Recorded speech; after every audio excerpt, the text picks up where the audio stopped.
the seasons are changing, temperatures are coming down, and boost weather is upon us. And people have been asking me a bunch of questions about the Q50 lately, so I gotta admit, it's getting me thinking a little bit. Ever since selling my 2015 Infiniti Q50 a couple of years ago, I've been saying I'll keep my eye open for a good deal because I'm sure I'll get back into the platform at one point or another, and now the question then, of course, becomes which Q50 would you get? But I think, honestly, the easier question to answer is which Q50 would I not get? Which Q50 should I avoid, and which Q50 would I recommend you avoid as well? There's definitely a couple of years of Q50 that I would kind of stay away from, and one of those being 2014. For me personally, I've already had a 2015, so I know about the 3.7. It's the same looking car, and also 2014 was the first generation of the 3.7 liter Q50, and of course it had its quirks, just like any first generation car tends to have. So I would certainly avoid a 2014, but there is one year Q50 that I would avoid even more.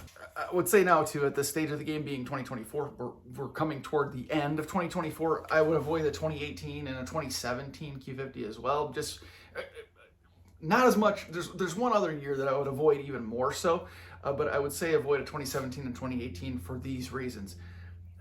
Warranty is up at this point already, so you don't get any benefit there. I would say it lost the vast majority of its value at this point already. You're probably looking at cars that are 75,000 plus miles. Also, the design elements are all too similar to those of the 2014 and 2015. There was really no difference on the exterior anyway between the 2014 and 2018, and that's kind of annoying too. So for me personally, someone that had a 2015 already, I wouldn't be interested necessarily in getting into a vehicle that looks essentially the same on the inside and the outside. So for those reasons, I would certainly personally avoid the 2017 and 2018, but those are not the years. Those are not the years that I would avoid the most. Before we get to that one model year that I would avoid like the plague, I would also avoid a 2024. Are they making a 2025 Q50? I would avoid the newest model year, the most recent model year Q50 as well. This is why. Yes, you get the warranty. Yes, it's a brand new vehicle, but the main reason is that the prices are completely inflated. Interest rates are still too high. And when you combine those two things together, high interest rate with an overly priced vehicle, it's just not something that I'm interested in. You could literally drive that vehicle off the lot and it is going to drop significantly in its value.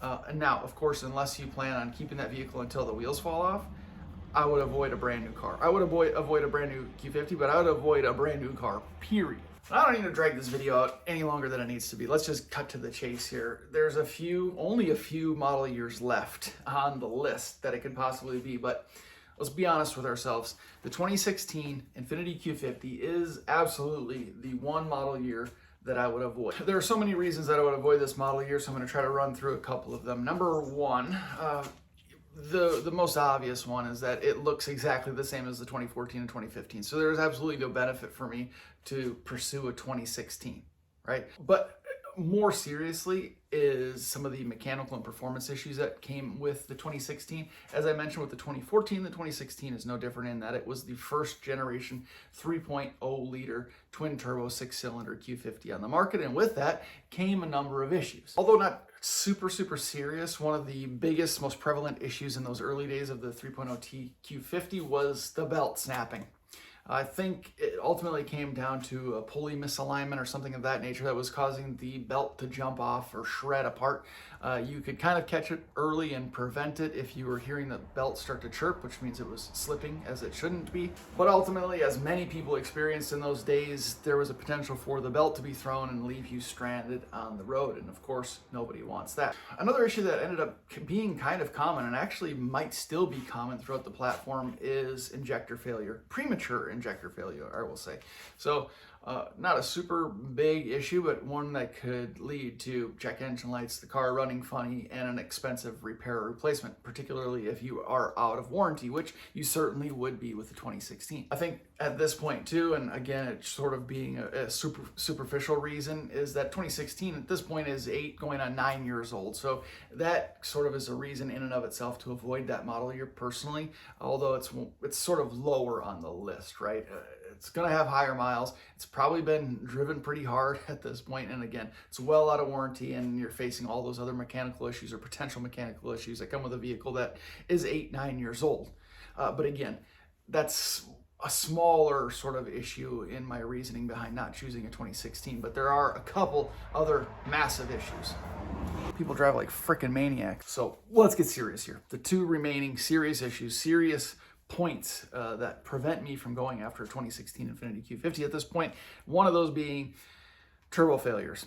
Now, turbo failures can be prevalent in really any turbo car, particularly those that get modified, right? So again, it might be sort of a like, oh, well, duh, obviously sort of situation, but it seemed that turbo failures were a little bit more prevalent in those early days. And again, a vehicle, a first generation of a particular platform always has some of these quirks, right? But if I'm in the market for purchasing a vehicle, I'm going to try to avoid those potential issues as much as I can. So turbo failure in the 2016s, 2017s, and into 2018s is something that's certainly on my radar in shopping for a Q50, and I would suggest it being something that you should look out for too. And obviously when you're going to test drive vehicles or you're taking a look at one, you're not going to be able to see what the condition of the turbo is, but I would certainly recommend paying very, very close attention to how the car sounds.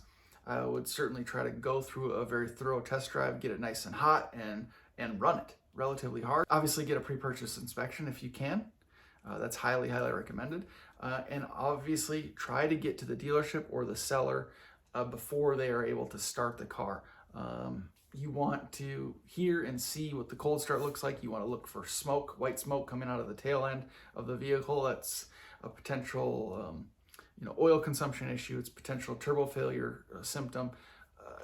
Cold start, smoke coming out the tailpipes, something to look out for when you're looking for turbo failure on the Q50 or any turbo car really.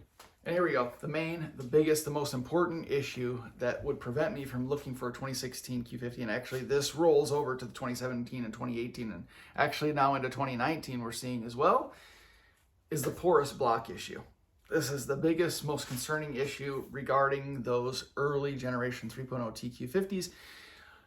Really expensive repair, really kind of a big issue, and it sort of is what it says it is. It's a porous block. There was people that would constantly fill up their coolant, and they would eventually come back to the vehicle and have it be completely empty. It's not leaking anywhere. They're not burning it off. It is literally being absorbed into the porous block of the engine, which is kind of a crazy concept. But yeah, it's definitely a problem. You obviously run the risk of overheating and causing damage to your vehicle, and it's a super expensive fix. Not only are you looking to, at this point without warranty, having to find an engine to purchase and then having to pay somebody to do the installation for you unless you can do it yourself. We're talking thousands and thousands and thousands of dollars. And that reason alone is enough for me to say, nope, I would never buy a 2016 Q50. I wouldn't buy a 2017 or 2018 Q50.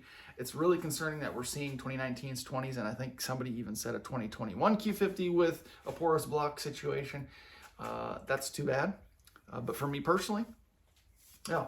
Which year Q50 would I buy? That's maybe a different video. This one's getting too long at this point. But the main one that I would absolutely not buy, 2016. No question about it. Let me know in the comments below, guys. Which year Q50 would you buy, or which year would you not buy? I'm very curious to know. I appreciate you guys watching this video. I appreciate you for the continued support up to this point.